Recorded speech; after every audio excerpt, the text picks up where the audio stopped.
Welcome to our second podcast recording. Good afternoon, Todd. Good afternoon, Jonathan. Pleasure to make your acquaintance once again, brother. My pleasure indeed. Yes. So what came through for you in our time of setting our intentions and meditation prior to the beginning of our discourse? Yeah, I set an intention that everything would come through clearly and effortlessly. And I asked what would be a good topic, and integrity just came right out. And so I looked it up. So I looked up integrity so that I might have a fuller meaning of it. I have an idea within myself as to its accord, and yet to read what others have written of it, it carries a fuller meaning that really resounds with me. And so, integrity, wholeness, entireness, unbroken state, the entire unimpaired state of anything, particularly of the mind, moral soundness or purity, incorruptness, uprightness, honesty, probity, purity, genuine, unadulterated, unimpaired state. Those are three categorizations of definition. Wholeness, entireness, unbroken state as one. Two, the entire unimpaired state of anything, particularly of the mind, moral soundness or purity, incorruptness, uprightness, honesty, probity. And three, purity, genuine, unadulterated, unimpaired state. And in two of these definitions, it brings up a state of being. And in all three, they speak of a wholeness, the entire or genuine. And that really says a lot for what we are striving for and what we enjoy sharing with our friends and neighbors in our everyday life, is that we recognize this wholeness that is already. And then being in integrity. And simply recognizing that in my day, I think, well, I want something because I feel that that's going to fulfill a fear of lack of some sort. And then I recognize that and I go, wait a minute. I'm already whole.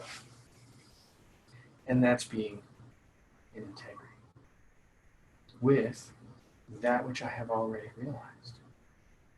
Is this wholeness, this unified state of existence where we are free and fluid and abundant and ever nurtured and cared for, and then standing in integrity with that, being of sound mind, of clear thought, of steadfast will.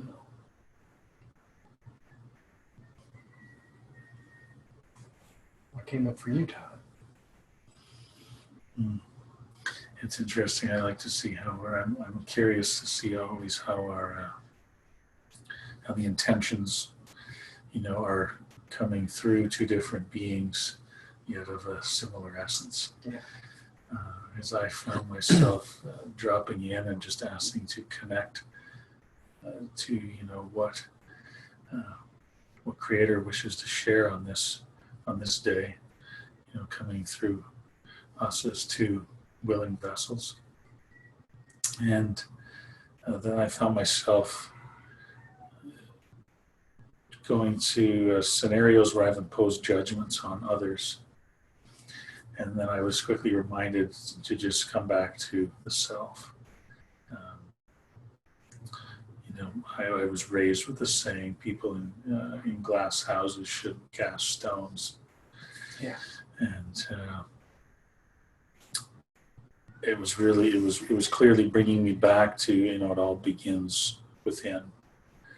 And although there wasn't a word connected with it, what was coming through for me was the feeling of taking responsibility for ourselves always first, and remembering that what we can see in another and what we may judge in another is really just a reflection of what is really within us.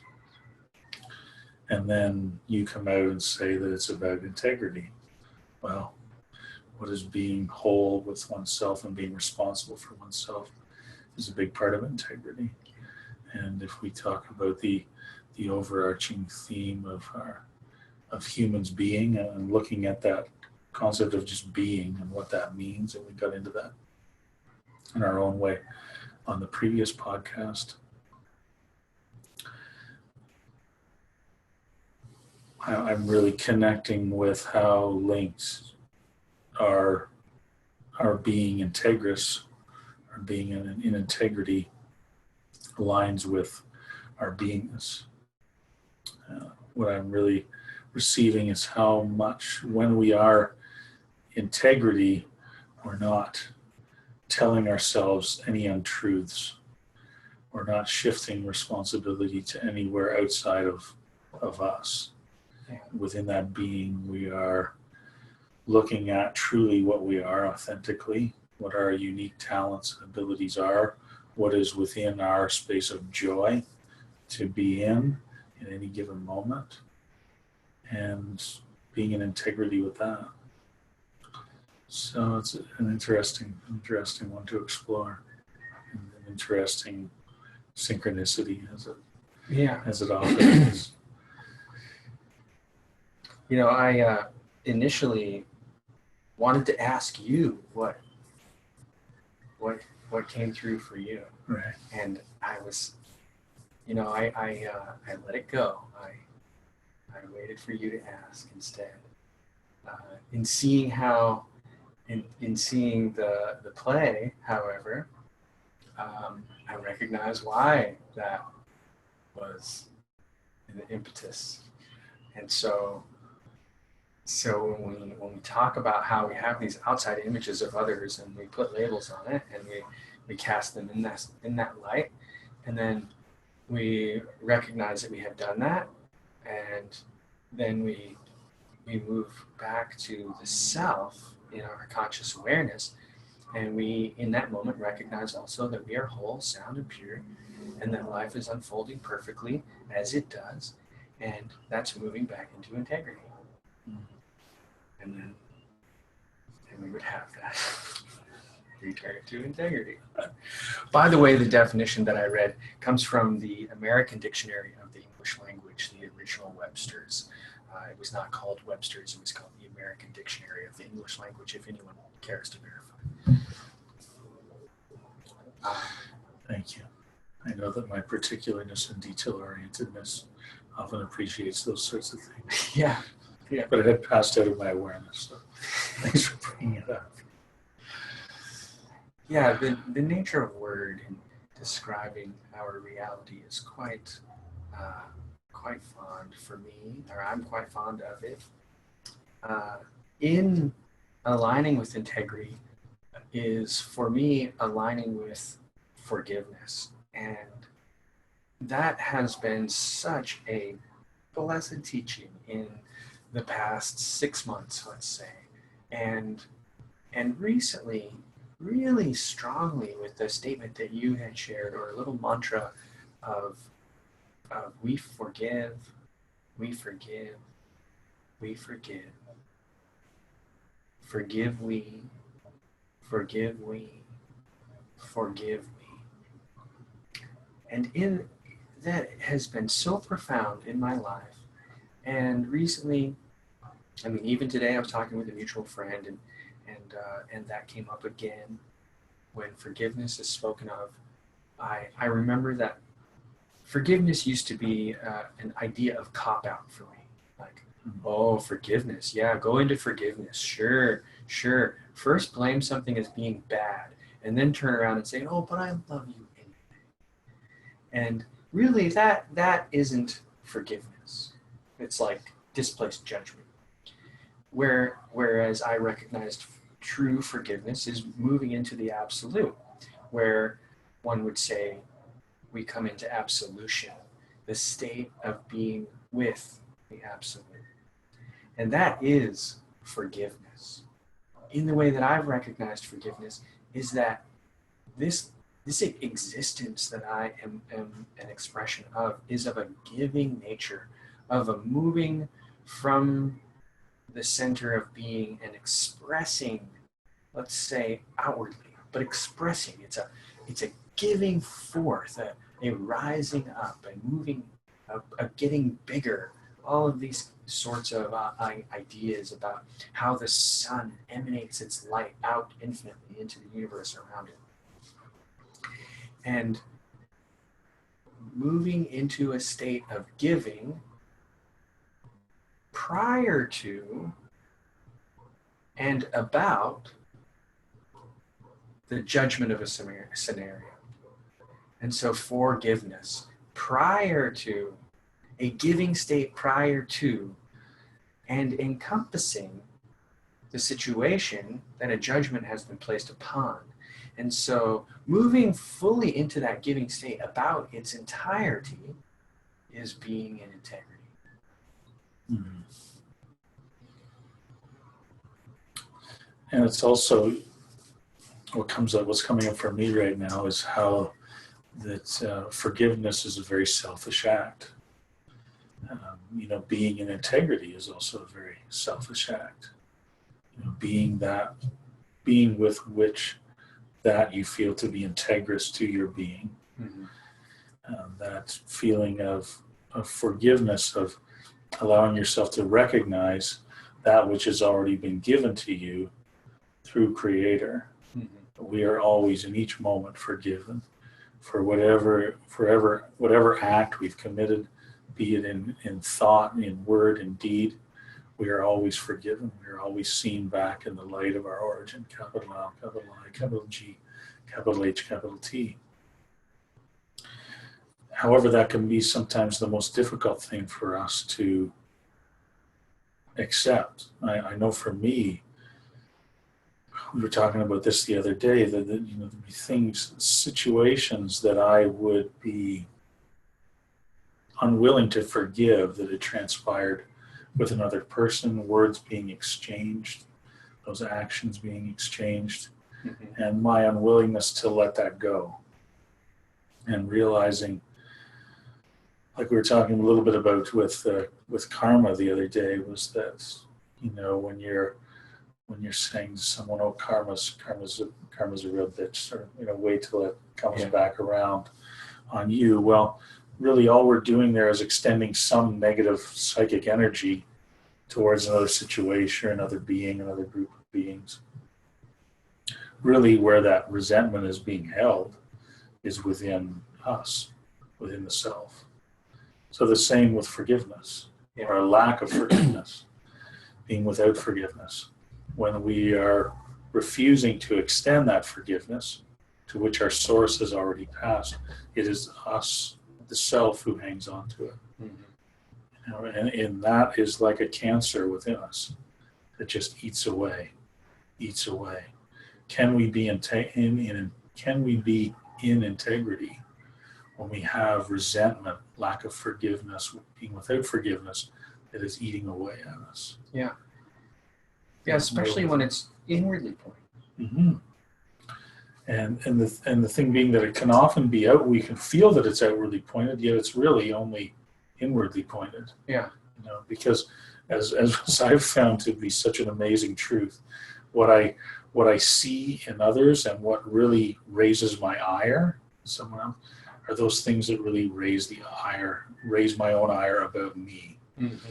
When I see qualities, characteristics displayed in another that I dislike about myself, those are just serving to remind me of what I dislike about myself. So I can choose to put it on another situation or another being or another group of beings, whatever it may be.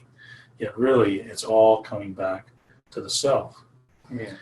And where I was going at the outset, just to bring it back, is, there's two aspects to the forgiveness. Is one, being able to forgive that outside situation, that outside being, whatever it is outside of you that you feel has caused this little blip in integrity, for which forgiveness is required.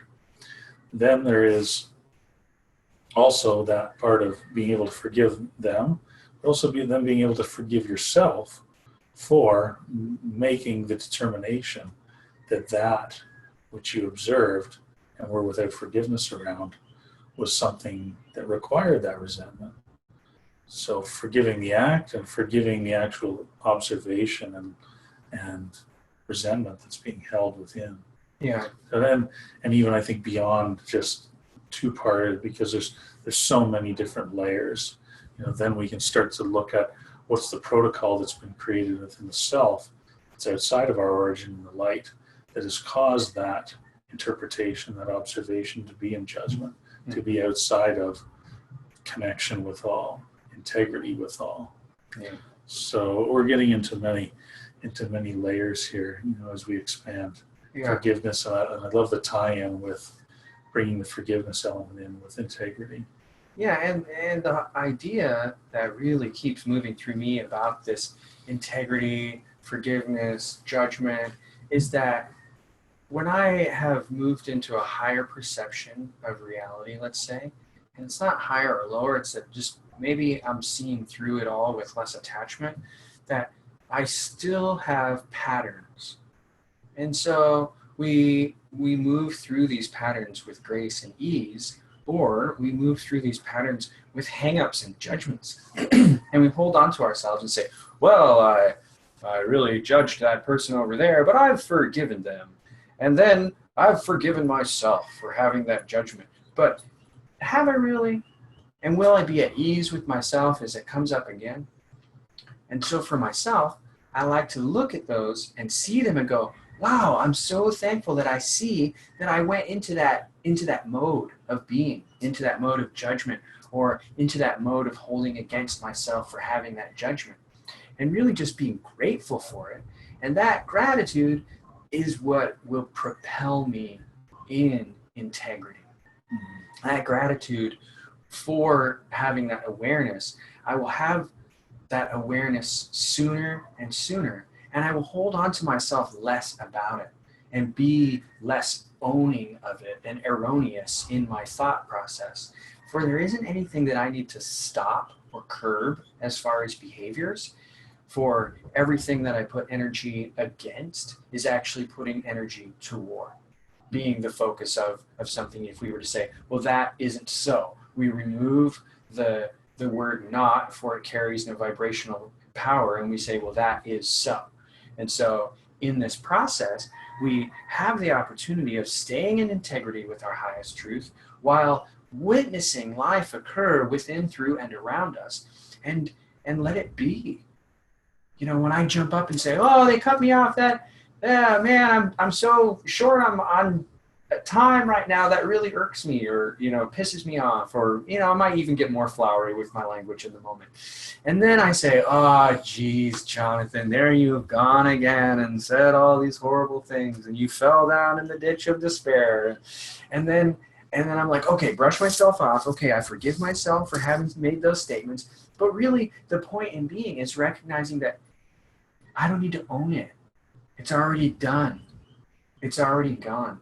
And just move right back into integrity with the absolute, rather than even holding any energy toward it whatsoever. Just immediately, like myself, just recognizing all these things, and that gratitude propels me into the opportunity of immediately returning to absolution. Returning to that space and place where all things already are. And that relieves me of ownership of those ideas are mine. And we do live in a collective reality. We do live in quantum entanglement. We do have vibrations bombarding our cellular body from every direction. And so who's to say any of these thoughts are actually mine? Really this vibratory reality is bashing against the cellular nature of my brain and the electrical synapses and causing reaction. I may not even understand it, but someone could be shouting so loud next to me with the amplification of their cell phone, and it just berates my mind and fills it with all sorts of vibration, which activates certain cells in my brain, which then those cells fire, and next thing you know, I've got Tourette's.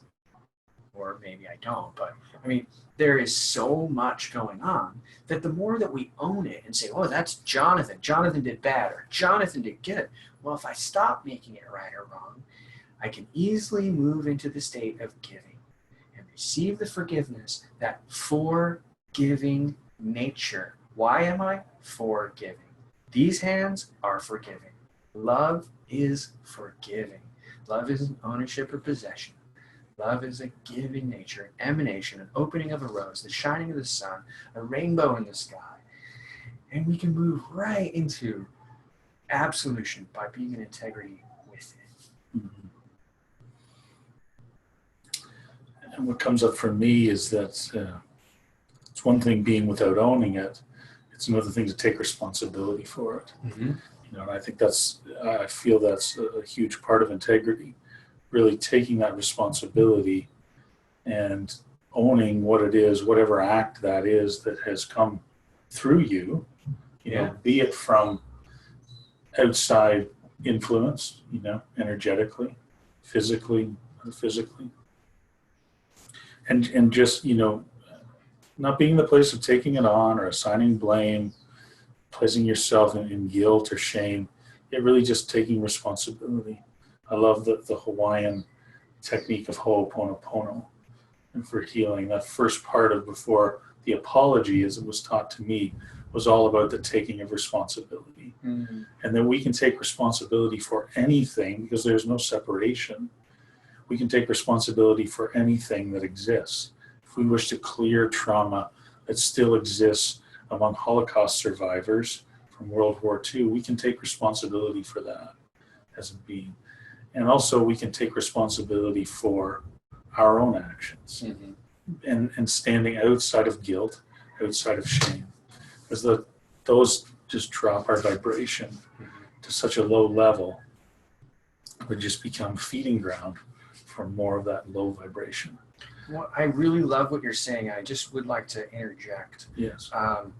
Rather than to take responsibility, which is to remove it from somewhere and right. to bring it upon myself without asking or permission, is to be responsible about it or be responsible with it. Right. And so since it is in my field of existence, that I may be responsible about it. Mm-hmm. Be responsible for it. Yeah, I like that distinction. And to respond. So to respond in kind. Mm-hmm. And so in being responsive regarding a scenario is being responsible. Mm-hmm. And responsible is moving into action with that response, and may it be of a harmonizing nature. May we be responsible to be in the state of having the power and the energy and the will and the wisdom to respond to this discord and bring it fully into harmony. And so I know that in my own life, responsibility has had a negative connotation to a high degree, and yet a praising connotation in responsible accomplishment. Well, you're being responsible. And that was directed toward material gain. And since it was directed toward material gain, I felt that material gain was an empty pursuit. Their responsibility held a negative connotation in both worlds for me. And so I've been really discussing with myself this word and how the meaning really is alive in my life. And when I look at it this way, And with what you have shared with me about how Ho'oponopono was brought to your attention, is that yes, I may be the one who holds the harmonizing response to any act. I may be the avenue of that harmony.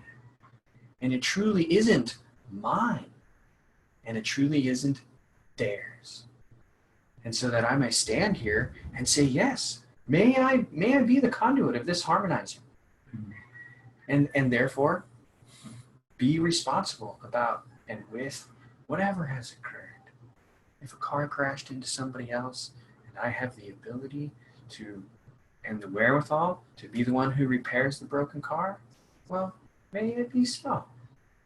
If I have the love in my heart to look through a tragedy that has occurred and to extend that peace and harmony into both parties so fully and deeply that I see the profound nature of their existence within them, without cause or judgment or shame, without guilt or pain or misery, but to see the divine beauty within it all, then yes, I am the one who is able to be in a responsive nature and be the conduit of harmony for this transpiration, whatever it may be.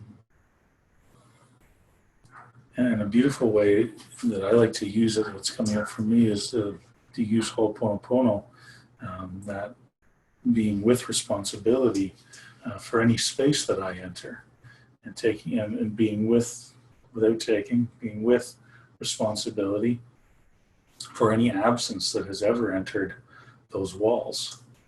As it was explained to me in the pre-learning of Ho'oponopono was a talk about a Hawaiian belief of karma, and that it's if you and I, for instance, agreed to disagree on something, and it made it become heated in this space, and we were able to, make amends for that or bring it to completion between us, so that we were without hard feelings. That absence that was spoken between us still exists within the space around us, the air, the walls, any fixtures, whatever exists in the space. That all that antimatter that holds the atoms together is where that energy holds onto. So that Ho'oponopono is actually a clearing of that which holds everything together. Yes. So what I like to do is whenever I come into a space, to do a Ho'oponopono, and I do them regularly in my home in Canada and studio shop, and I feel the four walls and the space lighten around us. So, and that just looks something like, for me being with responsibility for any and all absence that has ever been perpetrated within these four walls. And for that, I apologize. Yeah. Please forgive me. Thank you. And I love you. And as knowing me as you do, I do add some more words and intention in there with it. Of course. However, what I'm wishing to express is that this is a way that we all can be with responsibility to move back into integrity. It might be a disagreement, some discord, disharmony, dis-ease between family members, between friends, between people that we are close to. I can't do anything about it. That's between them. Well, there are tools that you have that you can use. Use Ho'oponopono. There is no separation between all of us and everything that we can see and everything that we can't see. So owning that responsibility, being with that responsibility, being about that responsibility. You mentioned before that, being in a higher state, that you can, the ability to see a little bit easier. And not that higher is better.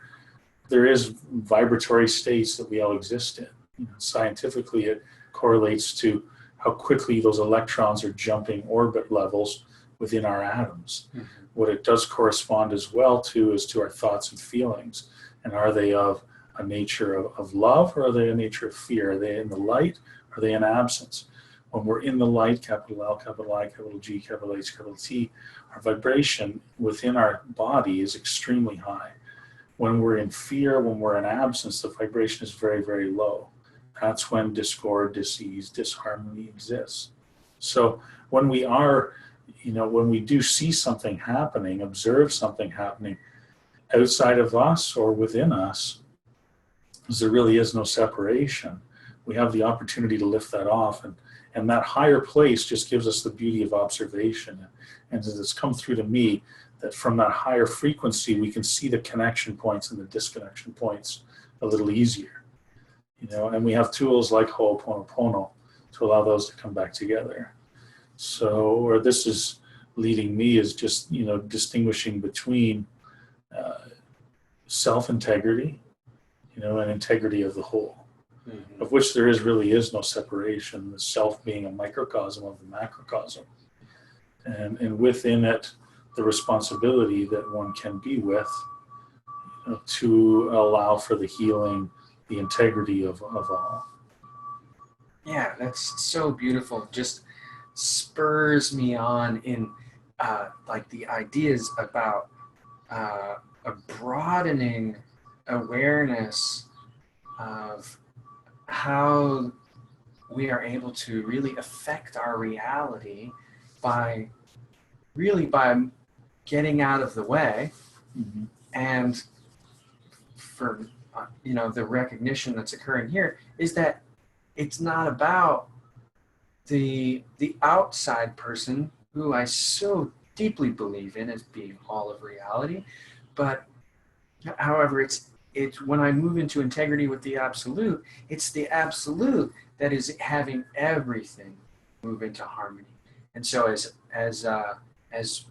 we release our hold on reality, let's say, then the absolute nature expresses itself fully and shines through in the vibration that's being generated and does its work, brings the walls back into integrity as well, brings the floor back into integrity, brings the color rich and vibrant and clear, and the light shines freely. And I know I've seen when rooms have been clear, it seems like almost like somebody washed the windows and the light's shining brighter. Someone washed off the lamp, and like maybe that actually occurred. However, sometimes it's just that someone went in and they said, well, I cleared the energy. I was like, well, it seems like you put new light bulbs in. Like, I don't know what you did in there, but it was pretty profound, And so hearing this just brings great visions into my mind about what many people have talked about, like movies about horror come up, they say, well, there was these terrible murders that happened at home, and that home just still carries that energy. And people are like, what do you mean it carries that energy? And like if I shout violently at someone, that is a vibration that moves out into reality and is absorbed by everything that it touches. That actual vibration then manipulates the molecules in wood, in paint, in concrete, in fabric, and affects them with its own nature. And so our vibratory existence is without bound. That our vibratory existence is intimately and integrally participating in this reality as we like to see it. Quantum entanglement is a real thing. It happens not only in my own brain, but in the field around me with everyone and everything. Mm-hmm. And so I like being responsible with what I've learned and carrying a responsibility about it, and recognizing that as I am less about me and more about the universal asks me to be that more. Mm-hmm. And so I have been learning about the control dramas between human beings. And I've learned that I can be a responsible party in regards to that energy flow. And I have seen how it affects everyone around me. And so watching people go into discord, and since I've held so much gratitude to see these patterns play out, that I see it right as it's happening. And the universe says, would you please open to the universal flow? And I say, yes. I open up, and the energy flows through me. I don't even know where it's going. It just happens to be that the Discord that I saw was a trigger, and I open up, and the energy flows through me, and I see people around me move right into harmony. Mm-hmm. Arguments cease. People stop yelling at the bartender. The baby stops crying. Whatever. I've just, the dog stops barking. And it isn't, I know specifically that this is the universal. That Jonathan's only part about it is moving into integrity. And that to me is like the profound nature of this, is that I work with my ego, my Jonathan understanding about life, and like, oh, Jonathan's learned all this stuff, yay. However, the more that I learned that it's the universal that's moving through all things. It's that capital L, capital I, capital G, capital H, capital T that is illuminating all. And it's like the more I get out of the way, the brighter it shines.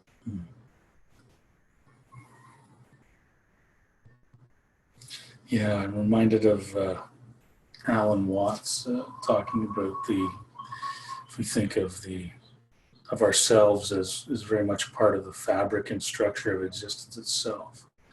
What you were talking about, that we're connected to everything, that our skin isn't a barrier to the outside world, it's a bridge. Yeah. And he talks about the visualizing the origin of it all in the light as a ball of light. And he said, then imagine it covered with a black ball with trillions and gazillions, infinite number of tiny little holes in that ball that's placed around the light of existence. And each one of those apertures, the light that shines out is us. We are but a small piece of Creator, yet we are Creator. Wow. Shining out. And so for me, when we see ourselves as separate, it's almost like the film, like we're closing over that little aperture that is us. Mm-hmm. And we're saying, let's see how I can do this on my own. Yeah. When I cut off my origin, I'm going to see myself as separate from everything else. And, there's times I know myself, it's been beneficial in certain ways for me to experience that separation. Was it with the highest benefit that I could have chosen? No. When I remember that I am part of God, that I am a small c Creator, when I'm connected to all that is, then I can shift out of those places very quickly. Part of the nature of our existence as souls who've taken on attachments and who've chosen a birth within a dual plane of existence, where that which is separate, where we have, we're one and become split, so we can become aware of those attachments. And as we know, it's an interesting plane for learning lessons. Yeah.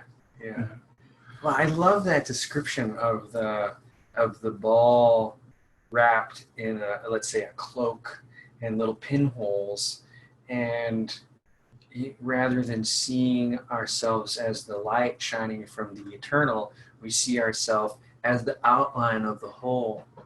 We see ourselves as the edge, the ego.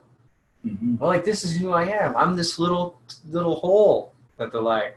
I'm the little hole. I'm the blackness outside. Yeah. And we get so focused on, like, this is me out here. So focused on the outside world that people would literally freeze to death in mildly cold temperatures.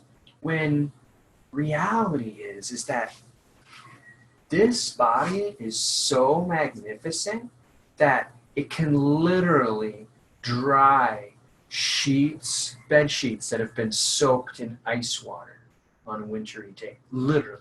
Pull them out of the ice water, wrap them around your body, open up to the nuclear furnace within, and it will literally dry those sheets, so much so that monks in Tibet have contests, which monk can dry the most ice water soaked sheets in a sitting. And so, yeah, I just imagine these, so living in a wintry area, I grew up in northern Idaho, and I was in South Lake Tahoe for 10 years, and I had a lot of snow. As news reports have gone, South Lake Tahoe had considerable amounts of snow this year. But I recognized that, am I paying attention to the air temperature on my skin, or am I paying attention to the heat emanating from my heart? Am I open to calories moving through my body in a combustive way that release heat? Or am I closing all that off and wishing to protect my life from the freezing cold outside? And so we literally believe in ourselves so much that we would rather die than live in most cases. And all disease comes from that discord. Mm-hmm. The way that I understand of that is that, and this isn't about right or wrong or good or bad, this is just about possibility, is that we do have within us the possibility of recognizing the absolute and moving into integrity with it, and let it be the shining light that is already and always emanating itself through me. I embrace it.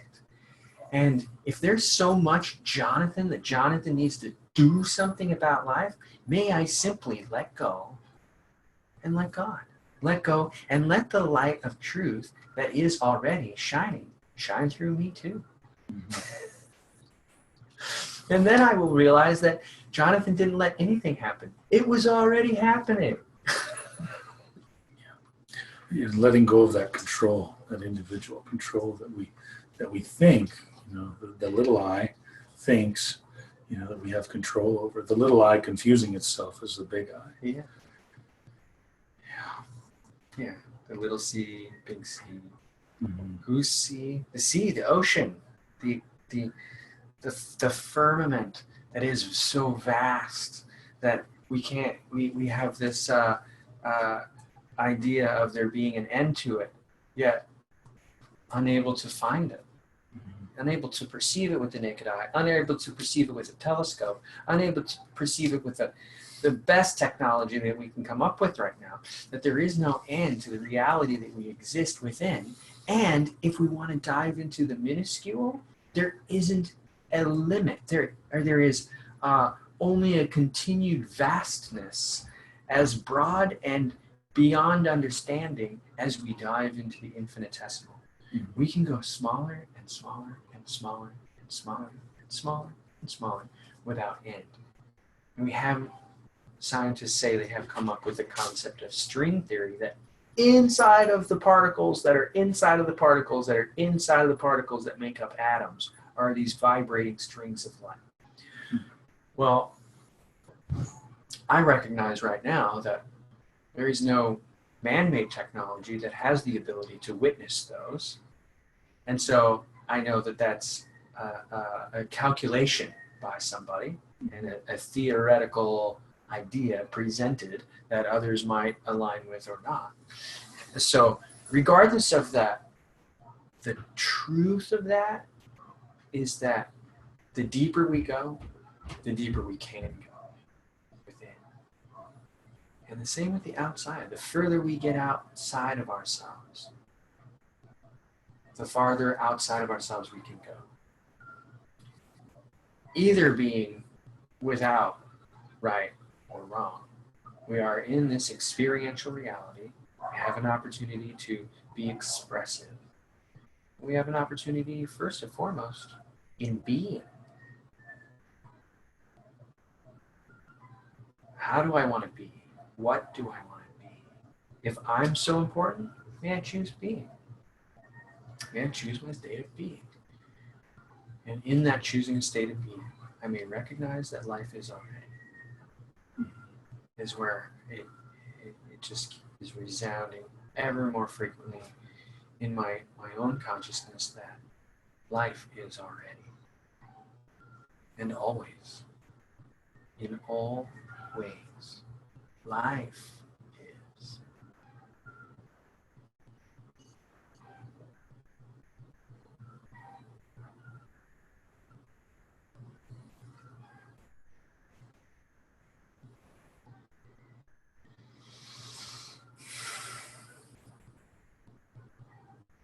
Should we conclude for the day?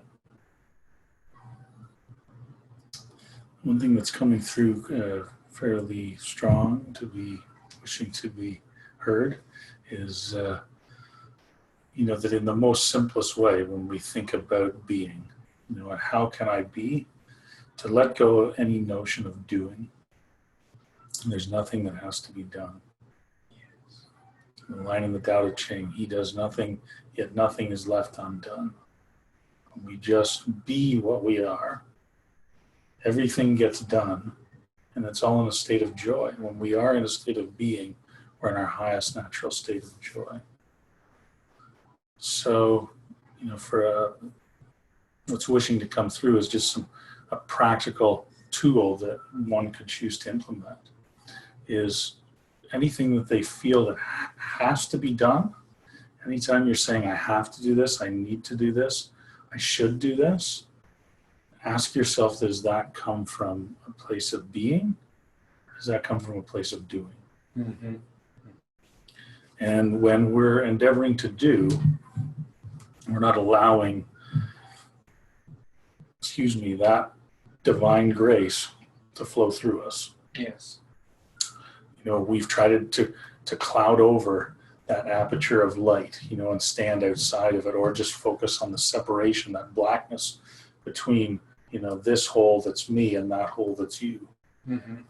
So remember that being is being in integrity to self. Yes. And self is what we chose to be before we even knew ourselves. Yes. As what we know, as Todd, as Jonathan.